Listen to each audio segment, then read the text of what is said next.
CSK ഫാൻസിന് കഴിഞ്ഞ 3 ദിവസം full ടെൻഷനായിരുന്നു. ടീമിനിപ്പോൾ ഇഞ്ചുറികളും play off പ്രഷറുമൊക്കെ കൂടി ഒരു ടോട്ടൽ കെയോസ് ഫേസാണ് നടക്കുന്നത്. അപ്പോൾ കഴിഞ്ഞ 72 മണിക്കൂറിൽ നടന്ന എല്ലാ മേജർ CSK അപ്ഡേറ്റ്സും നമുക്ക് സിമ്പിളായി നോക്കാം. ആദ്യത്തെ big shock, Jamie Overton officially squad വിട്ടു. ഇംഗ്ലണ്ട് ഓൾറൗണ്ടർ ജേമി ഓവർട്ടന് സിവിയർ റൈറ്റ് തൈ ഇഞ്ചുറി വന്നിട്ടുണ്ട്.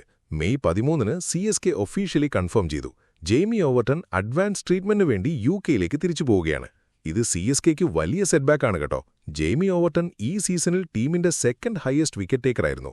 അതും മെയ് 11-ന് LSGക്കെതിരായ മത്സരത്തിൽ 3 വിക്കറ്റ് എടുത്ത് പ്ലെയർ ഓഫ് ദ മാച്ച് കിട്ടിയതിന് പിന്നാലെയാണ് ഇഞ്ചുറി വന്നത്. ലോവർ ഓർഡർ ഹിറ്റിംഗും പേസ് ബൌളിംഗും രണ്ടും ഇപ്പോൾ CSKയ്ക്ക് വീക്കായി. പക്ഷേ അതേ ദിവസം തന്നെ CSK ഒരു പുതിയ സൈനിങ്ങും അനൗൺസ് ചെയ്തു. കർണാടക ഓൾറൗണ്ടർ മാക്നീൽ മൊറോണ ഒഫീഷ്യലി സ്ക്വാഡിൽ ജോയിൻ ചെയ്തു. ബേസ് പ്രൈസായ 30 ലക്ഷം രൂപയ്ക്കാണ് സൈനിങ്. മാക്നീൽ നൊറോണ റീപ്ലേസ് ചെയ്യുന്നത് രാമകൃഷ്ണ ഘോഷിനെയാണ്. രാമകൃഷ്ണ ഘോഷ് മുംബൈ ഇന്ത്യൻസിനെതിരായ ഡെബ്യൂ മാച്ചിൽ തന്നെ അൺഫോർച്ചുനേറ്റായി ഫൂട്ട് ഫ്രാക്ചറായി സീസൺ ഏകദേശം അവസാനിച്ചു. മാക്നീൽ നൊറോണയെക്കുറിച്ച് പറയുമ്പോൾ റൈറ്റ് ഹാൻഡ് ബാറ്റ്സ്മാനും ഓഫ് സ്പിന്നറുമാണ്. Macneil Noronha recent U23 CK Naidu ട്രോഫിയിൽ 1000-ലധികം റൺസ് അടിച്ച് മാസീവ് പെർഫോമൻസാണ് കാഴ്ചവെച്ചത്. അതുകൊണ്ട് ഫ്യൂച്ചർ പ്രോസ്പെക്റ്റായി CSK മാനേജ്മെന്റിന് നല്ല കോൺഫിഡൻസ് ഉണ്ട്. ഇനി അടുത്ത major update MS Dhoni.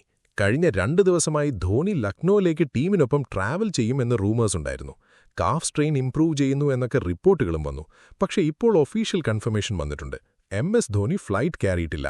MS Dhoni rehab തുടരുകയാണ്. അതുകൊണ്ട് അടുത്ത മത്സരത്തിൽ വിക്കറ്റ് കീപ്പിംഗും മിഡിൽ ഓർഡർ റെസ്പോൺസിബിലിറ്റിയും ഫുൾ സഞ്ജു സാംസന്റെ കയ്യിലായിരിക്കും. ഇനി പ്ലേ ഓഫ് സിറ്റുവേഷൻ നോക്കിയാൽ സംഭവം ഫുൾ ടൈറ്റാണ്. LSGക്കെതിരായ റീസെന്റ് വിന്നിന് ശേഷം CSK ഇപ്പോൾ പോയിന്റ്സ് ടേബിളിൽ 5-ാം സ്ഥാനത്താണ്. 11 മത്സരത്തിൽ 12 പോയിന്റ്. പക്ഷേ പഞ്ചാബ് കിങ്സ് തുടർച്ചയായി തോറ്റതോടെ റേസ് വീണ്ടും ഫുൾ ഓപ്പണായി. ഇപ്പോൾ CSKയ്ക്ക് സിമ്പിൾ ഇക്വേഷനാണ്. ബാക്കിയുള്ള 3 മത്സരവും ജയിക്കണം. അങ്ങനെ 18 പോയിന്റ് എത്തിച്ചാൽ ടോപ്പ് 4 ഏകദേശം ഉറപ്പിക്കാം. ട്രെയിനിംഗ് ക്യാമ്പിൽ ഇപ്പോൾ ഒരു ഇൻട്രസ്റ്റിംഗ് ഷിഫ്റ്റും നടക്കുന്നു. ക്യാപ്റ്റൻ ഋതുരാജ് ഗായക്വാഡും സഞ്ജു സാംസണും പ്രഷർ ഹാൻഡിൽ ചെയ്യുമ്പോൾ യങ് പ്ലെയർ കാർത്തിക് ശർമ്മ ടീമിന്റെ ഇൻഫോം ആങ്കറായി ഉയർന്നുവരികയാണ്. മാനേജ്മെന്റ് ഇപ്പോൾ കൂടുതൽ ഫോക്കസ് ചെയ്യുന്നത് യങ് കോറിലാണ്. കാർത്തിക് ശർമ്മ, ഡിവോൾഡ് ബ്രെവിസ്, അൻഷുൽ കാംബോജ്, ഗുർജാപ്നീത് സിംഗ് ഇവരെ ചുറ്റിപ്പറ്റി ടീം ബിൽഡ് ചെയ്യാൻ നോക്കുകയാണ്.